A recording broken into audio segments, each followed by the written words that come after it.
पति अपनी पत्नी को समझता था पैर की जूती। फिर पत्नी ने जो किया। शाम को पार्टी से घर आते ही घर का दरवाज़ा खुलते ही विजय ने अपनी पत्नी सुनीता के गालों पर जोरदार 2 थप्पड़ मारे। अचानक पड़े थप्पड़ से सुनीता जमीन पर नीचे गिर गई। ये देखकर पास खड़ी सुनीता की 2 साल की बेटी उसे पकड़कर रोने लगी। सुनीता ने गालों पर हाथ रखते हुए कहा, विजय, ऐसा मैंने क्या किया था? फिर विजय ने दांत पीसते हुए गुस्से में कहा, सुनीता, तुम्हें मैंने मना किया था न कि तुम पार्टी में किसी के सामने अपना मुंह नहीं खोलोगी और किसी से भी बात नहीं करोगी। जाहिल गवार कहीं की, जरा भी शर्म नहीं आती। अचानक पड़े थप्पड़ से सुनीता सब पका गई और उसकी आंखों में आंसू आ गए। उसे समझ नहीं आ रहा था कि आखिर उसकी गलती क्या हुआ। रोते हुए काफ़ी धीमी आवाज़ में उसने दोबारा कहा, लेकिन मैंने किया क्या? विजय ने गुस्से में तम आते हुए कहा, अच्छा किया क्या? क्यों? कहा कि मुझे अंग्रेजी में आपकी बात समझ नहीं आई। आप हिंदी में पूछो तो मैं आपको बता सकती हूँ। तब सुनीता को ध्यान आया कि उसने विजय के साथ ही अफसर की पत्नी के साथ हिंदी में बात की थी, क्योंकि सुनीता को अंग्रेजी बोलना नहीं आता था। गांव की कॉलेज से MBA पास सुनीता की शादी उसके पिता ने विजय से करा दी, जो एक सरकारी अफसर था। सुनीता के पिता किसान थे और उसकी मां सामान्य गृहिणी थी। सुनीता अपने माता पिता की इकलौती बेटी थी। विजय के घर वाले भी दहेज के लालच में आकर शादी के लिए तैयार हो गए। रंग, रूप और गुण से सुनीता अति सुंदर, बहुत ही व्यवहारिक और सामाजिक स्त्री थी। इसके विपरीत विजय व्यवहारिक और अहंकारी व्यक्ति था। उसे अपने पद और प्रतिष्ठा का इतना घमंड था कि उसके आगे वो किसी को भी कुछ नहीं समझता, खासकर अपनी पत्नी सुनीता को। वो हमेशा से अपने पैर की जूती समझता था। उसके लिए पत्नी का मतलब सिर्फ घर की नौकरानी था। 4 साल की शादी में ऐसा कोई दिन नहीं था जब विजय ने सुनीता को उसकी पढ़ाई और नौकरी ना होने पर ताना मारा हो या उसके साथ हिंसा ना की हो। बात बात पर सुनीता को थप्पड़ मारना तो उसके लिए आम बात थी। अब रोज़ रोज़ की मारपीट से सुनीता भी परेशान हो चुकी थी, लेकिन आज उसने तय किया कि वो भी अब चुप नहीं रहेगी। उसने खुद को संभालते हुए आँखों में बहते हुए आंसू को पोंछते हुए विजय से कहा, हाँ, मुझे नहीं आती शर्म इस बात को स्वीकार करने में कि मुझे अंग्रेज़ी बोलने नहीं आती, लेकिन इस वजह से मेरा कोई वजूद नहीं है।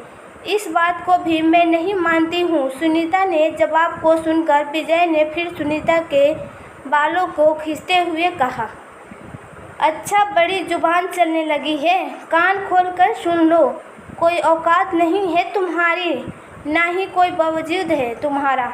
जिस दिन मैंने तुम्हें छोड़ दिया ना, उस दिन लोगों के घर घर जाकर नौकरानी का काम करोगी, तब जाकर मुश्किल से पेट भर पाओगी।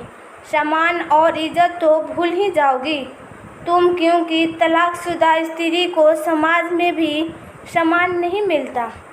तुम मेरी पत्नी हो, एक सरकारी अफसर की पत्नी, इसलिए लोग तुम्हारी इज्जत करते हैं और ये तुम्हारी पहचान है।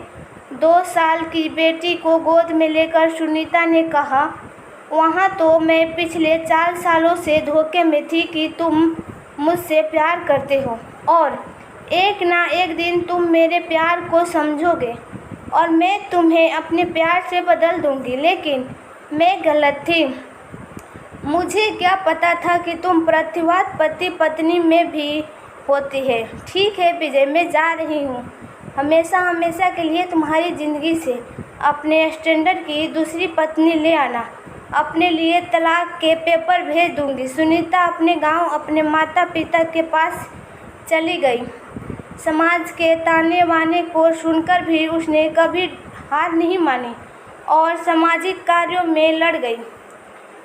अपने दर्द को कमल की सहायता से डायरी के पन्नों में लिखने लगी। लेकिन कहते हैं कि सूर्य की तेज रोशनी को काले घने बादल भी कभी नहीं ढक सकते।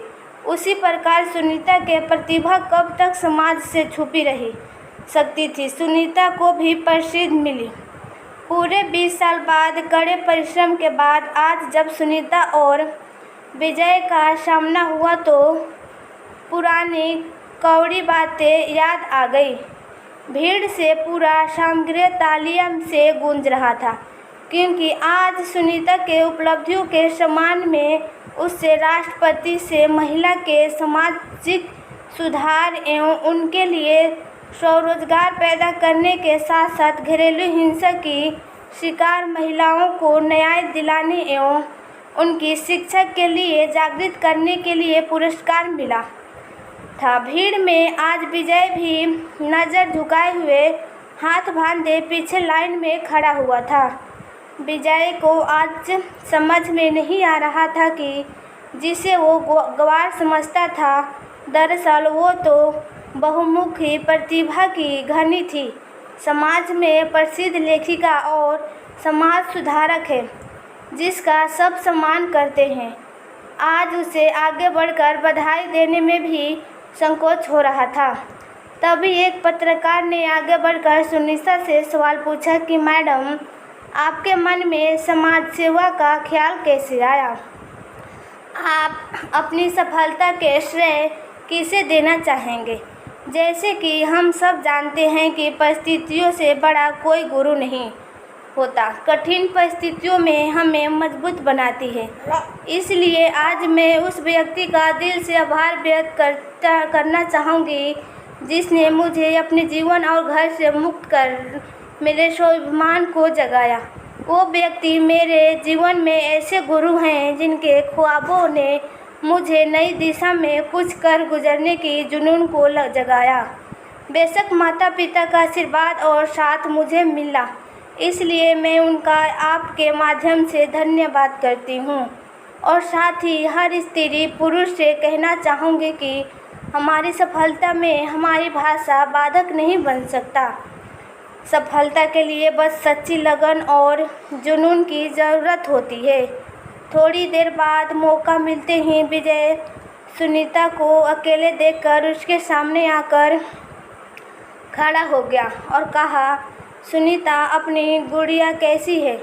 अब तो बड़ी हो गई होगी। सुनीता ने कहा, मेरी बेटी बिल्कुल ठीक है। विजय बोला, ऐसे क्यों कह रही हो? ओ मेरी भी बेटी है। मुझे माफ़ कर दो, मैं तुम्हारी अहमियत नहीं समझ पाया। तुम्हारे जाने के बाद मैंने अपने ऑफिस की महिला साथी अफसर से शादी की। 2 बेटे भी हैं, लेकिन मेरी कोई इज्जत नहीं है। मेरी पत्नी मुझे बात बात में बदनाम करने और मेरा कैरियर ख़त्म करने की धमकी देती है और मैं चुपचाप सुनता रहता हूँ क्योंकि मैं कुछ भी नहीं कर सकता। सुनीता चुपचाप खड़ी बातें को सुनती रही और आखिर में कहती है, मैं सहाय लोगों की मदद करती हूँ, लेकिन आप तो खुद समझ हैं मैं आपकी कोई सहायता नहीं कर सकती हूँ। और वो अपनी बेटी के साथ वहाँ से चली गई।